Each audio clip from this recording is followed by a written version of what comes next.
Hello dear, welcome to Castle Campus. In this lecture we will study about mixture of gases.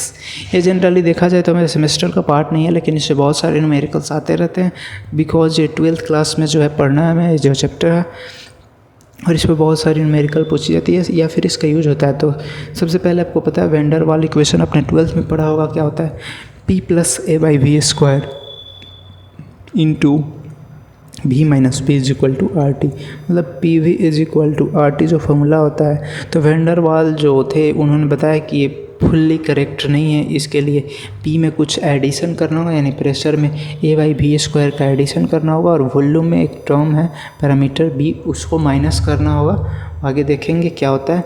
तो A/V² जो होता है force of cohesion होता है, जो कि प्रेशर में प्लस करते हैं, और B जो होता है को वॉल्यूम होता है, उसको वॉल्यूम से माइनस करते हैं, तब जाके इक्वेशन फुल्ली करेक्ट होता है PV = RT वाला।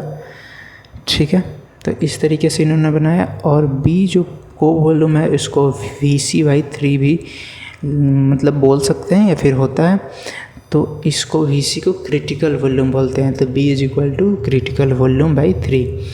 अब जो है मिक्सचर ऑफ गैसेस का CP फाइंड आउट करना रहेगा, CP फाइंड आउट करना रहेगा, या फिर एंथैल्पी फाइंड आउट करना रहेगा, एंट्रोपी फाइंड आउट करना रहेगा। तो कौन सा फॉर्मूला यूज करेंगे? तो जब भी मोर देन 1 गैसेस एक जगह पे किसी एक वेसल में स्टोर होंगे तो उसको मिक्सचर ऑफ गैसेस बोला जाएगा, जैसे 2 गैस, 3 गैस, 4 गैस, कितना 10 गैस।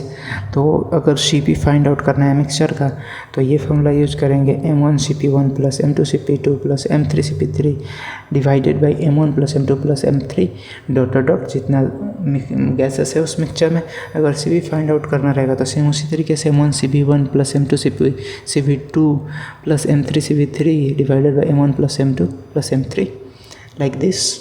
और अगर एंथैल्पी फाइंड आउट करना रहेगा मिक्सचर का तो M1H1 M2H2 M3H2 divided by M1 + M2 + M3। ठीक है, इंटरनल एनर्जी फाइंड आउट करना रहेगा तो M1U1 + M2U2 divided by M1 + M2, और अगर मोर देन 2 है तो इसको आगे बढ़ाएंगे फॉर्मूला को लाइक दिस। ठीक है, अगर R की वैल्यू फाइंड आउट करनी है तो M1R1 + M2R2 यानी R ऑफ मिक्सचर, यहाँ पे R ऑफ मिक्सचर यानी गैस कांस्टेंट, और डिवाइडेड बाई M1 + M2, जितना गैस रहेगा उतना तक इस इक्वेशन को लिखेंगे। तो इस तरीके से R को फाइंड आउट कर सकते हैं। अब एक देख लेते हैं finally Dalton's law of partial pressure, इसका भी यूज होता है बहुत जगह पे। तो ये भी किसके लिए यूज होता है? मिक्सचर के लिए यूज होता है, जहाँ पे मोर देन 2 गैसेस एक कंटेनर में रखा जाता है तो मिक्सचर कहलाता है। तो उसी तरीके से pressure of mixture = summation of partial pressure of gases.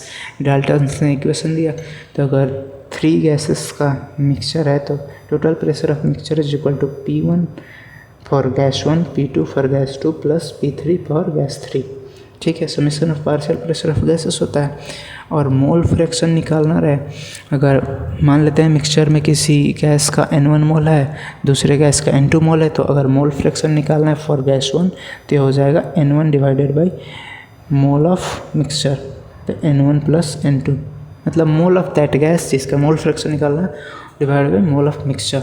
Okay, तो इस लेक्चर में इतना ही। Now thank you and signing of.